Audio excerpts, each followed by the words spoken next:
CeeLo Productions presents Backstage Access. I'm your co-host, Scott Lowe. And I'm your co-host, Tony Gonzalez. And in this podcast, we discuss all things in the world of Christian music and entertainment.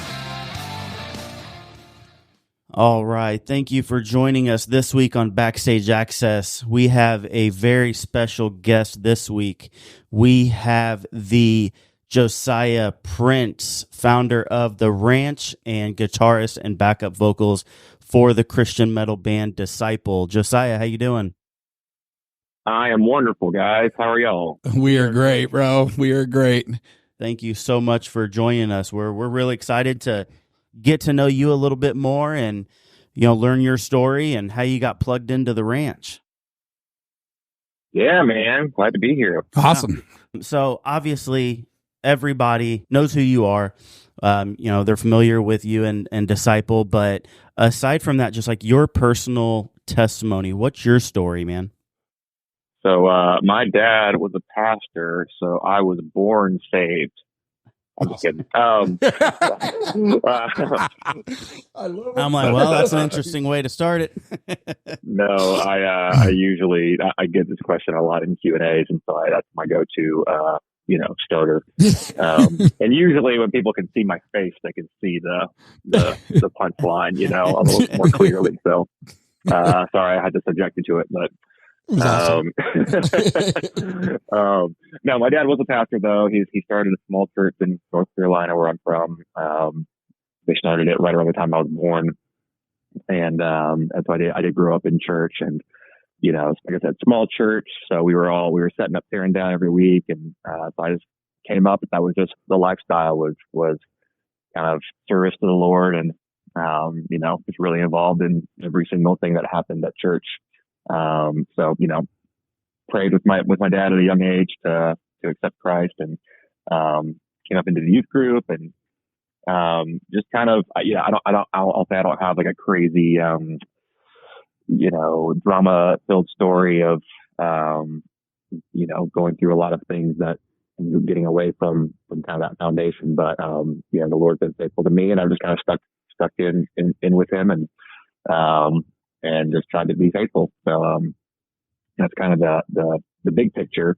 But what's been really cool is as an adult is, kind of stepping out in faith and moving to Nashville and trying to really commit to doing music full time and kind of how that has become possible. There's plenty of divine, encounters along the way that have led to this all being possible. And, it's really great being in a situation where I'm in a band that tours full time and, part of every show is a ministry time and a response time and just seeing, lives being changed every night, is pretty amazing. And so for me, I kind of feel super lucky, just as a believer to be in a situation where, night to night, I'm seeing kind of the work being done and just amazing spiritual things happening all the time.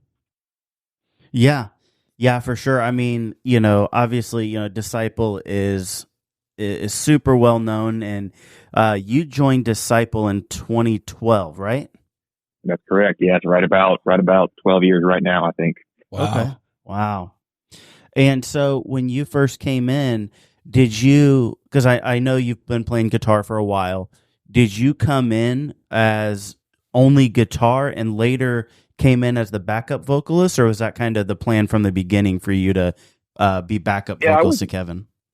I mean, I wouldn't say it was like a plan per se. I definitely, wanted to strengthen my case to like be the guy.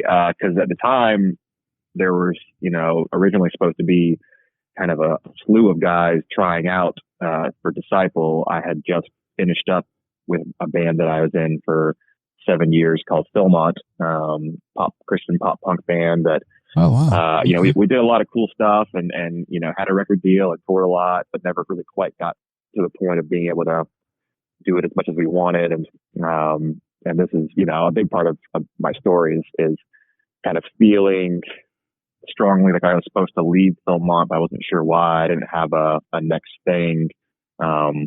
And it was after I had told them that I was going to be leaving a couple months later is when Kevin called me, because I have a close friend who had happened to co-produce a Disciple album, and so became friends with them. And so he referred me whenever they had a spot opening up, as someone who could audition.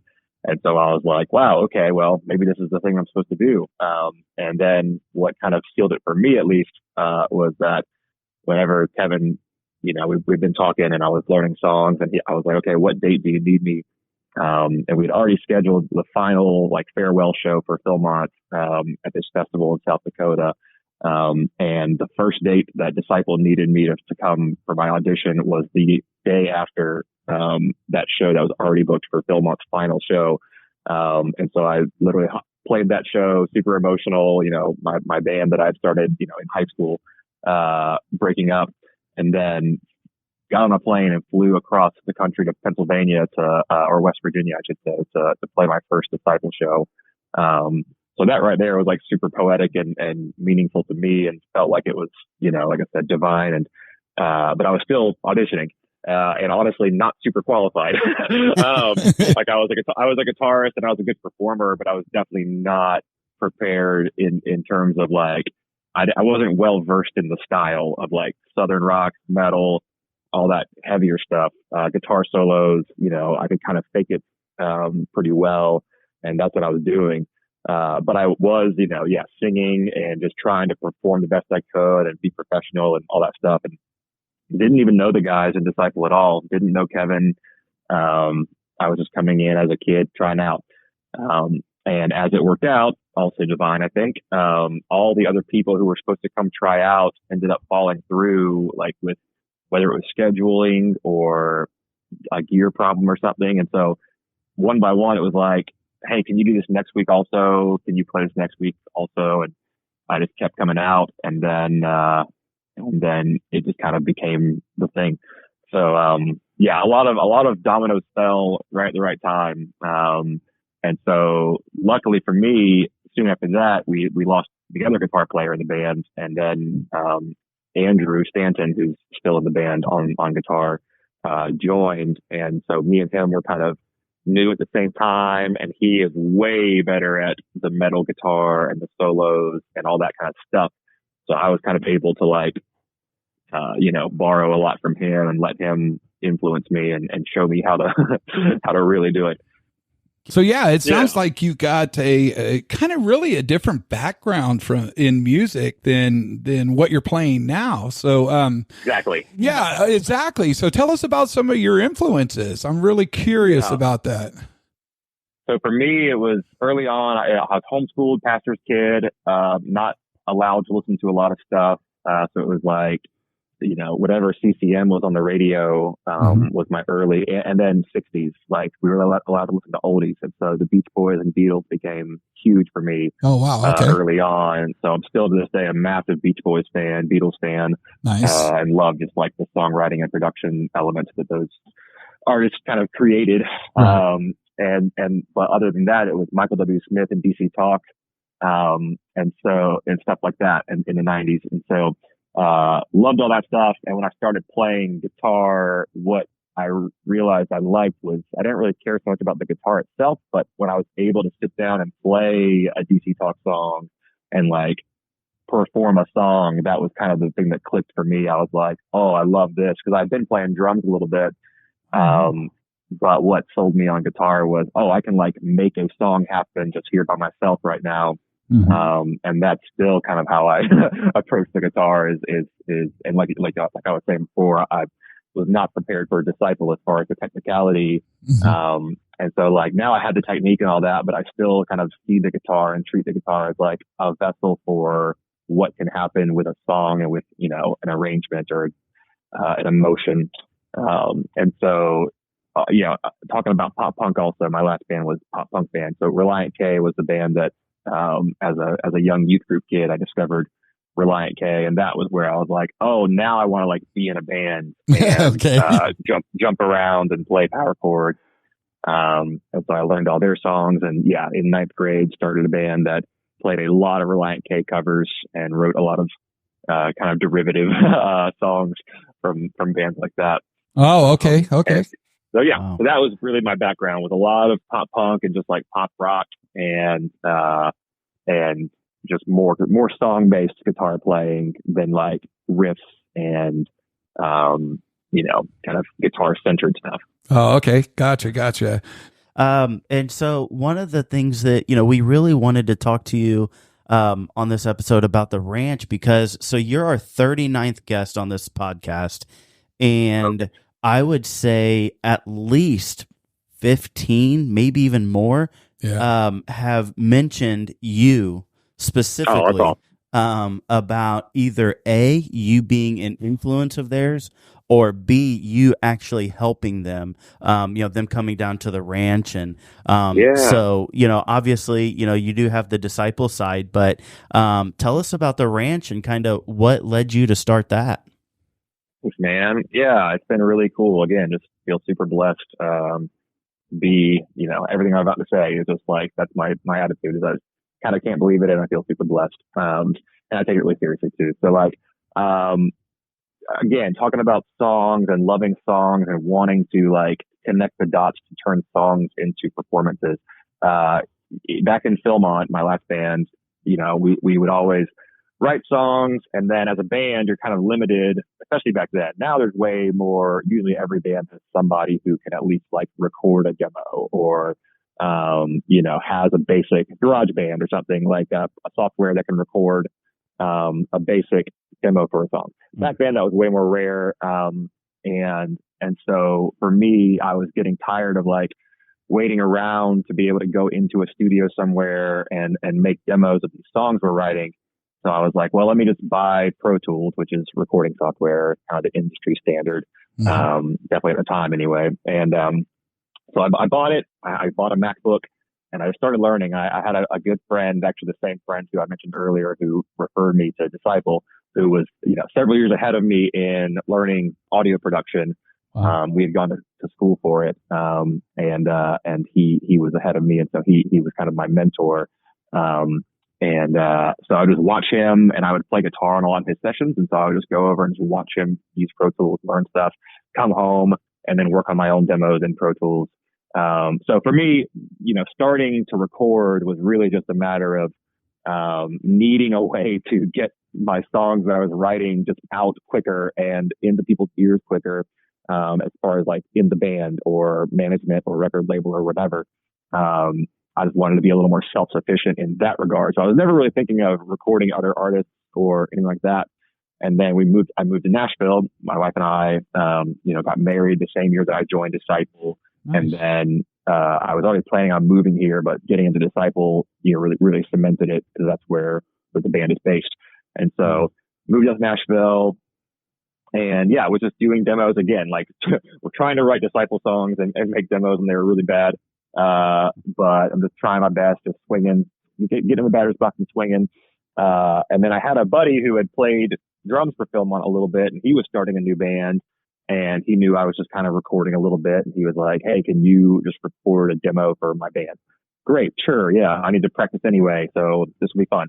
And started recording for this, brand new band that was just starting up, and just learning more and more. And they ended up liking one of the demos enough that they actually got it mixed and released it, and it did pretty good. And I was like, hey, that actually kind of worked. But from there, it was probably still a couple of years of just kind of doing that. Like, hey, I'll record your demo for $50, or something like that. And I was, because I wasn't qualified and didn't have a portfolio. But what I really wanted to do at that time was write. And so I got to town, got to Nashville. I ended up getting a publishing deal with a company here, and doing a lot of co-writing, which is, the Nashville style of co-writing, where you're getting scheduled with the other songwriters or artists, and you're just meeting at not necessarily your place. Maybe you're going to a record label's studio or something, and just co-writing a song to pitch, and hoping that an artist picks it up. Oh, and I did that for like two plus years. And, a lot of it was CCM, trying to aim for like a Newsboys song or a For King and Country song or something like that, and hope that somebody picks it up. And after those couple of years, I had probably 100 demos of songs that I had written with other writers or that I'd submitted. and none of them had gotten used. And that's just kind of the nature of that world as a writer is, the percentages are low, but it's a numbers game. The more you write, the more you crank out, the higher your chances of something being picked up. But meanwhile, in that time, I had written with a few, Christian rock bands that were friends of mine or that Disciple was on tour with. And we had written a song like The Protest, for instance, wrote some songs for them that ended up on their album. And I was like, hey, like that actually got to be released. And that's really cool. Again, like the full circle thing. Like I want to see the beginning and the end. Right.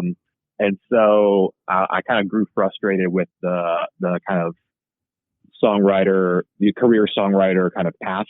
I just realized it wasn't for me. Some people love that. They love the hunt. They love just, getting in there and just casting the line every day and seeing what happens. Mm-hmm. But it was way more gratifying to me to see a song actually get recorded and released. And so I started focusing more on that and writing with bands that I was already friends with or bands that I knew were probably going to use whatever we wrote. And that turned into, again, like doing more demos. And it was really, I would say, if you've never been Fireflight, Mm-hmm. I've been friends with them for a long time. And so in 2017, we did a single together and they asked me to produce it. And again, imposter syndrome, take it till you make it, totally didn't feel qualified. Didn't know what to charge them. Like I was like totally not a pro. But I was like, I know I can make this song like hit well. Looking back, technically I wasn't doing everything right in production world, but I knew how to get the emotion right in the performances. And so we did a single and it ended up being a really successful single, at the time. It's still, I think, maybe the top streamed song that I've ever produced, a song called I Won't Look Back from that year. And so we ended up then doing a full album together. And that was the first time I was like producing an album, as the hired producer. So props to them, like really, really appreciate them kind of believing in me and wanting to collaborate on that. Cause that I would say really opened the door for me to feel like, okay, like I can actually do this. I can actually like kind of market myself or, pursue clients or artists to collaborate with. And then during COVID, once COVID hit, all of a sudden the main thing that I'm doing, which is touring in Disciple, goes away. And that was a really critical moment for me as a producer to say, okay, let's see if I can actually fill my year with production work, a lot of it remote. And sure enough, by the grace of God, I was able to connect enough dots, to work on stuff in the studio all during COVID. To the point that once touring picked up again, it became an issue of like, oh crap, I gotta figure out now like how to balance these things, because I've loaded up on production work. So a great problem to have. And so I consider that, a real, like I said, critical moment. Obviously COVID, it was a bummer in a lot of ways, but, for my studio work, it was kind of like the cauterizing, moment of, okay, this can actually work, on a full-time basis. So, ever since then, it's been kind of a great, like, I'm still getting used to it and getting better at it every year probably, but figuring out how to balance touring with production work and studio work. Well, you do it well, bro, because, like I said, we've talked to a lot of artists and, they just rant and rave about you, how awesome you are. And you are, man. It's just, what a gift, man. Well, I mean, we had, so you had last week, our friends, Matt and Kristen from These Beautiful Ruins were down there with you. That's right. The week before that was, I think it was the week before that, our guys from Chaotic Resemblance were down there with you. That's right. I mean, it's just, there's so many people, and we actually had Dawn, from Fireflight on our podcast, not too long ago. And even she was talking about, obviously, Fireflight, they're not really, she considers them semi-retired. But she did say that she's working on some solo stuff, not really to tour with, but more just kind of record and release. And she was talking about how she's down there, getting some help from you. And so, I mean, just obviously so many people have trust in you and your abilities with what you're doing. Right. So, man, I hope how influential you are to people and how much these artists appreciate the time and effort that you put in. Right. Thanks, man. It means a lot. I mean, it's always encouraging to like, there's all the metrics and stuff, and it's all, that's not what it's about. But it is cool to kind of see artists who are newer, who, kind of get an opportunity to, we see our song go up the Christian rock, charts for radio, or get added to some of the great playlists. That's always just so cool, because I remember what it felt like as a new band, my band Philmont, like I said. I remember all those feelings that are really core memories of, the time we heard our song on the radio, or the time that we saw our name on a chart, or, got to play a show with this band because our song was doing this thing or that thing. Those are all like really strong memories for me that like I can still tap into. And so getting to kind of be a part of that for up and coming artists now is like, so gratifying. Yeah. It's such a cool thing that you're doing, man, and just the amount of people that you're helping. Right. That's awesome, man. Well, it's cool because, there's the scene, I would say, like the Christian music or Christian rock, Christian alternative rock, metal is, it's definitely a niche, kind of industry or market. But, and so it's on one hand, it is, really cool to be, a part of, the process for so many of the artists in this scene.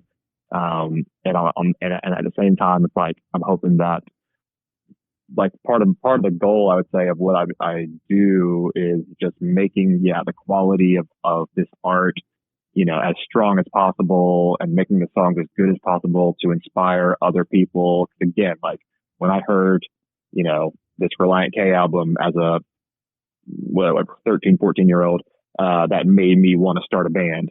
That's what I want to be, or that's what I want to be a part of as well, is, is being a part of albums and songs that kids hear that makes them want to start a band and start playing shows and figure out how to write better songs and all that stuff.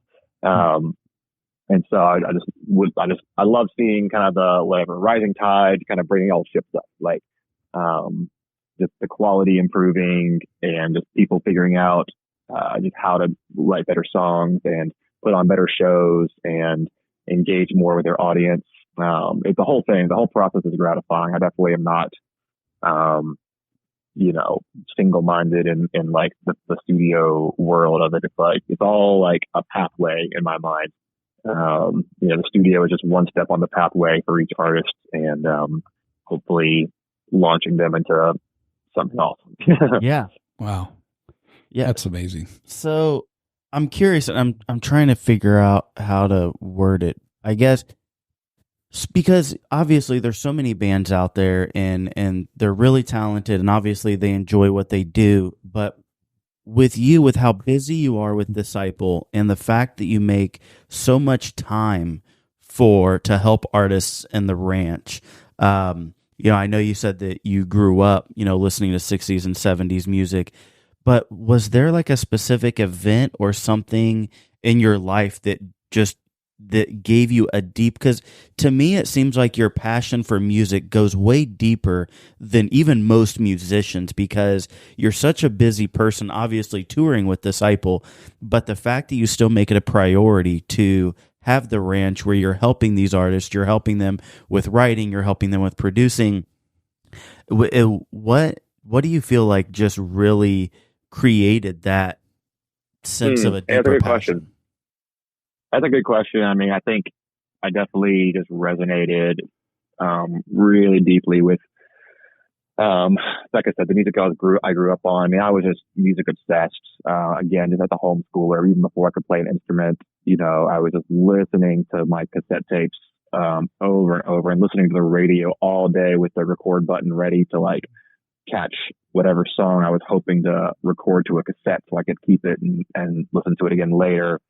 So, I mean, just music in general has always been the strongest kind of emotional resonator to me. And so, then as I kind of started understanding it, it's hard to point to a seminal event in that way, but I think about the certain songs. The Pet Sounds album by the Beach Boys is one that whenever I really understood what was happening on it and listening to it, just blew my mind and inspired me. And then same with some of those Reliant K albums. It's just so funny, like the spectrum of it, but it's just and people laugh a lot of times when I say like, oh, my favorite band is the Beach Boys. And especially playing in a really tough band like the but I see the overlap in the innovation and the heart of like the vocalist, and these are all things that you aspire to for any artist, is like making the audience feel something when they hear the melody go up in this one spot, making the chorus hit in a way that the second chorus hit in a new way from the first chorus. These are all fundamentals that apply to all of this music, Mm-hmm. And in the case of the Beach Boys and the Beatles, it's like making commercial music that is still challenging and very musically rich and interesting and surprising. Because that was kind of the name of the game back then, was like, well, we're taking all these leaps and creative risks, but still writing this super catchy, tight song around it. And that's a huge, just still like inspiration to me. And so when someone right now today brings in a song and it's really nice and polished and kind of perfect, I like to say, well, how can we like add some edge? How can we take a little more risk with this? And sometimes that's a production choice, or sometimes it's just in kind of turning the screws on the vocals a little more and adding some extra hair or grit to the way the singer's singing it. So it's kind of that. I think that's the beautiful thing about, art and humanity anyway. And that's why AI art is never going to be able to replace humans, because, humans have this way of kind of breaking the rules in the right way. And so if you have the rules of a song, it should be in the same tempo or the same key for however long, or it should be this kind of length. You can kind of take all those rules and break them in creative ways, to where you're injecting, this life and this rough around the edges thing. And that's especially great for rock music. But again, I'm rambling. I'm sorry, but that's kind of my philosophy overall, is like, hey, if your song's too rough around the edges, I can help polish it up. We'll get it cleaner. We'll get it tighter. We'll get it, more commercially viable or accessible. If your song's too clean and perfect and safe, we're going to like mess with it. We're going to dirty it up. We're going to, add some grit, add some edge. And that's where I think the magic happens, is in songs where there's all this emotion kind of oozing out and it's being played well, but it's kind of like bursting at the seams with like, that danger of like, oh, it's almost not right in this one spot because, the guy's going so hard on the guitar or the vocal. Anyway, rambling. Gotcha. No, it's good. Yeah, I love that you said that the music for you was, an emotional resonator, because I think music, this is me personally, I feel that music is very powerful, and I believe that it almost, I wouldn't say medicinal, but it definitely triggers emotions. And 100%. So it's like when people, you talking about, well, I'm a fan of the Beach Boys, and people don't really understand that because I'm a guitarist for Disciple. But the thing is, we had somebody else on the podcast who, she was a classically trained pianist, and now she's the lead singer of a Christian metal band. Nice. So it's just, there's just some people who are just, music drives them so much, and it doesn't matter what genre it is. It's just that music creates feelings. Music just has that power. And, we've, under my business, I've done, a handful of shows, and when people are like, yeah, that's not really my thing, I'm like, what are you talking about? This is amazing. Well, that's one thing that in our band we love. One of our favorite comments that we'll get after a show sometimes is, I don't like your style of music or your sound at all, but that was a great show. And what that usually means is that they were probably emotionally touched by something that, was in a song or that was said from the stage, even though the wrapping paper around it was not their preference of like style. You know what I mean? Mm-hmm. And that is the beauty of live music and of, kind of the process of writing and performing music is like all the emotional benefits of it. I mean, that's for sure true. When you go to a show, it's like if the artist is up there, even if it's not the best sound or the best room, the artist is up there and they really believe in what they're doing and they're wearing it. That's hard to criticize. It's hard not to kind of be impacted by that when you see an artist who's really feeling it on the stage. And so, that's what I try to preach to everyone who kind of comes through here is kind of all those kind of tenets of writing, recording, performing. It's all a lot of the same overarching principles of like, be yourself, because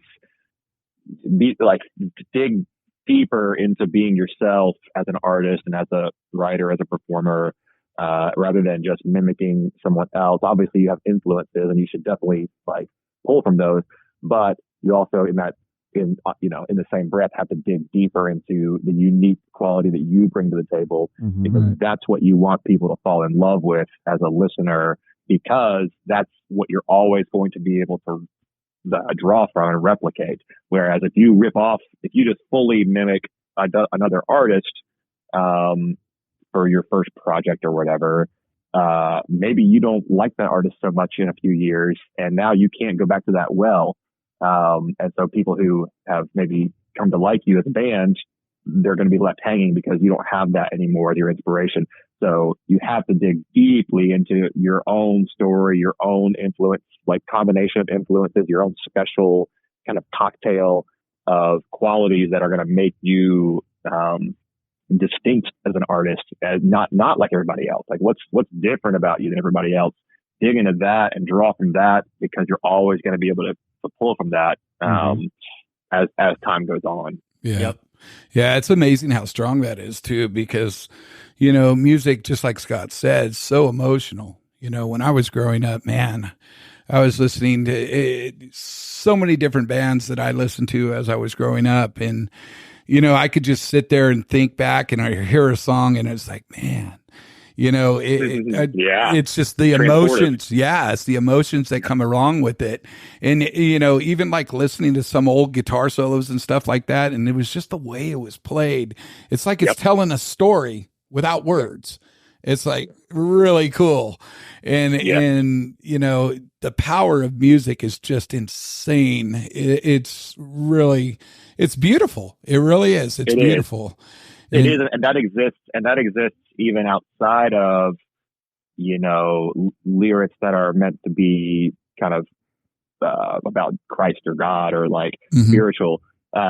Music already does that outside, and I do believe that's because music is inherently divine, honestly. Like an artist can, write something intentionally, negative or hateful with music, but like I do think that people still experience spiritual moments in just music in general. You know what I mean? Like you can hear a song in a different language and not know what the words are saying, but because it's being sung a certain way and the chords are doing a certain thing, it resonates emotionally in your soul. Right. So like you have that. And so then for us being able to then also look for ways to, speak spiritual truth or something that, God is showing us, or something that relates to the power of God and Jesus, like that is this additional amplifying force. Right. And so it's this great kind of phenomenon that happens when it's done right. And that's a lot of the, I think, draw of it as well, is like, hey, we get this amazing opportunity to take this tool that's already this powerful force, right, of music and melody and story. And then you add the layer of, we're going to, talk about things that are spiritually, resonant and it's just such a treat. Right. Yeah. Right. Yeah. So there was one it, thing man. I noticed I got to ask you about. Great. Where's your bass player? I noticed. Yeah. His name is first name Mac, last name Book Pro. Okay. Yeah. And let me tell you the benefits of this particular bass player. So he does not eat. He's always on time. He never messes up. Right. He doesn't take up a bunk. And he doesn't talk back. He doesn't talk back. Exactly. Which most bass players do all those things. Right. Oh man. Yeah, no, we've had some guys come out, some friends come out and play for us over the years here and there, and we're not opposed to the idea of adding a bass player, but we really loved just the 4-piece chemistry. The four of us just are best friends. We get along so well personally and musically. It's just kind of one of those if it ain't broke things for us. And so the bass is on tracks, and that's just how we like it for now. Yeah. Gotcha. Keep doing what you're doing, man, because I'm telling you, you guys are touching a lot of people's lives, a lot, and it's just amazing, to go to your shows. I've never, I haven't seen a whole lot, but every one I've seen, everybody just walks away blown away, just like, wow, that was so awesome. And your fans are really cool, man. They're dedicated, bro. Yeah. I mean, that's amazing. I mean, I saw you guys for the first time in 2011, I think. And so let's see. Well, it would have been 15 years ago. Man, I still lived in California back then, dude. So what I was going to say, like I've only seen one show, before, the current lineup that you guys have now. But I just feel like you and Andrew, like, I feel like that just added a new freshness to the band. And it's no disrespect to Kevin, but I feel like, when you guys came in, it just seemed different to me. Granted, I only saw one show, but I just feel like the way that all of you guys connect and the way that you mesh now, it just creates this synchronized energy. Right. And I think that, man, the lineup you guys have now is, my opinion, top notch, man. The best that Disciple has been. Right. Thank you, man. Thank you so much. Yeah, you guys are just insanely talented, and for anybody listening, when you see Disciple live, pay attention to Josiah during the song "Bad Words," because that's where I'll notice, man, and just the energy that you bring and the facial expressions, man. It's just that's the one song where when I saw the first time you guys play it. Ever since then, I've just watched you play that entire song. Oh, and man, it's just awesome. Right. Man, it's unreal. He is definitely high energy, man. Yeah. He scared me when we were in bed. I was like, dude, don't fall off that thing. It's like, woo. But that song's one of my favorites for sure. It's a fun one. It's one that I wrote that.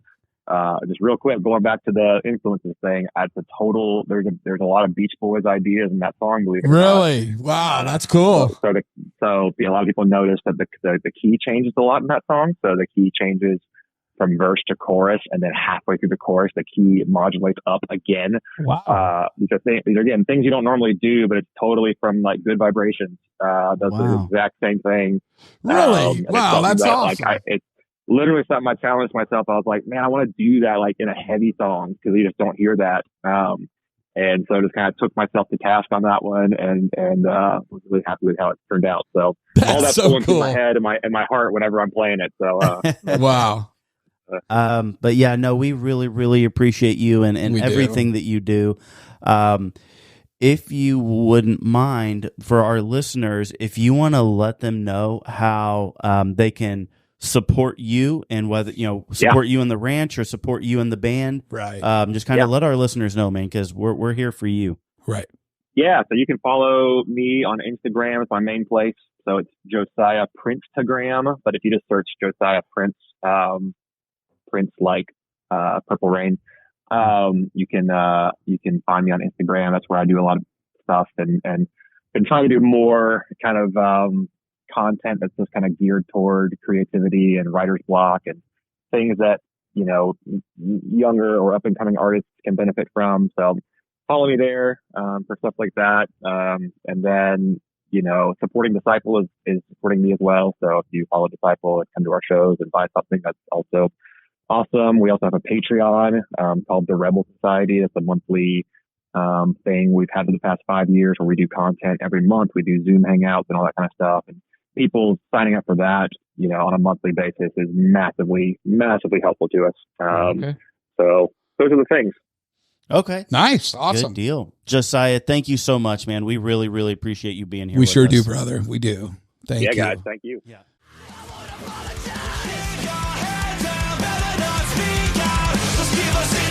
Something to